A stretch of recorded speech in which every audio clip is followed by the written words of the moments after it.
कबीर देव नाम है उस परमेश्वर का, हम उसको कबीर साहब कहें। देव माने प्रभु भी होता है, प्रभु, परमात्मा, परमेश्वर।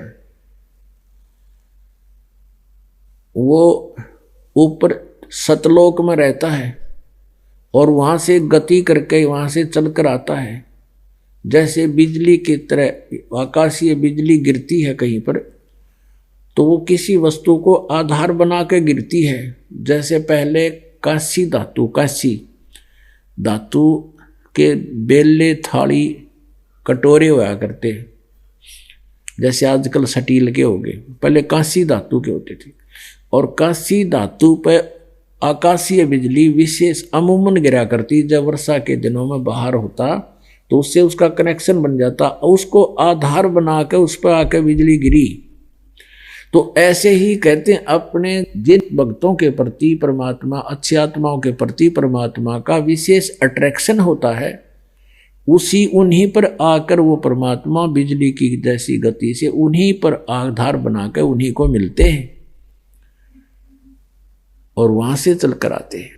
और वो राजा के समान देखने योग्य हैं, दर्शनीय हैं, साकार हैं और दिखाते हैं आपको। अब वो किस उद्देश्य से आते हैं? उपदेश करने की इच्छा से, वो तत्व ज्ञान सुनाने की इच्छा से। अब श्रीमद् भगवत गीता अध्याय नंबर 4 के श्लोक 25 से और 30 तक, 31 तक तो लिखा, कोई ऐसी साधना करता है, कोई ऐसी साधना करता है, कोई ऐसी साधना करता है, कोई ऐसी करता है। और सभी अपनी साधनाओं को पापनाशक जानते हैं, यानी पापनाशक मीन मोक्षदायक, पाप कटे तो मोक्ष होगा। फिर चौथे अध्याय के 32वें श्लोक में कहा है कि सच्चिदानंद घन ब्रह्म की वाणी में वो सभी ज्ञान विस्तार से कहा गया है, यज्ञों की जानकारी।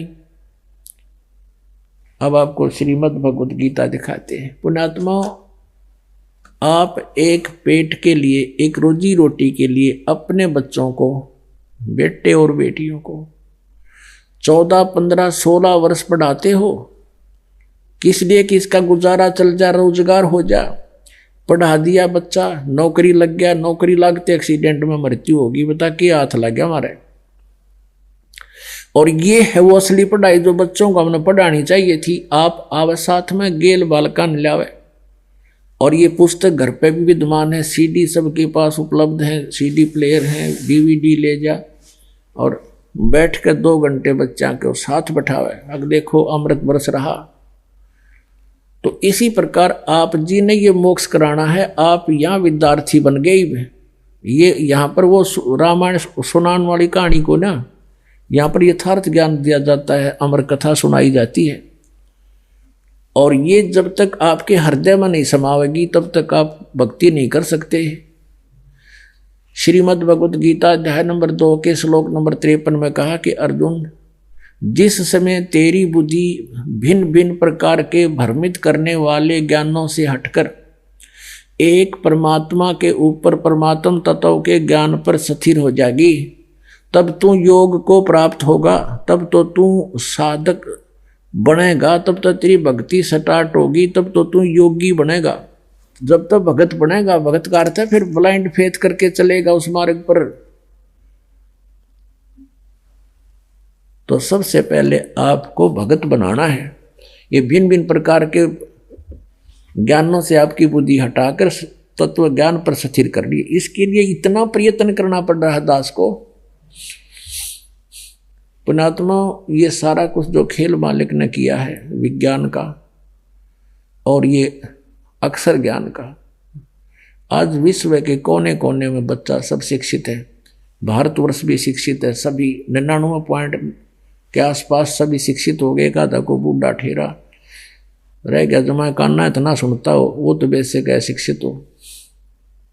नहीं तो सब ने अक्षर ज्ञान जरूर हो गया, प्रौढ़ शिक्षा तक भी चलवा दी परमात्मा ने।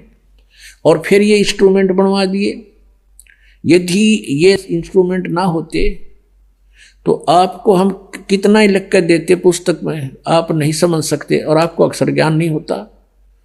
अब अक्षर ज्ञान और साथ में इंस्ट्रूमेंट, प्रोजेक्टर, सीडी और पुस्तक आपके पास भी है, आप फिर कंपेयर कर सकते हो।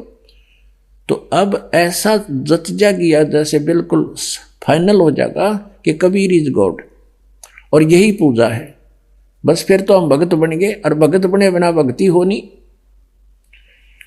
तो आपको भगत बनाया जा रहा है यहाँ बुला करके। यहाँ आने से बहुत सा रिहर्सल होता है।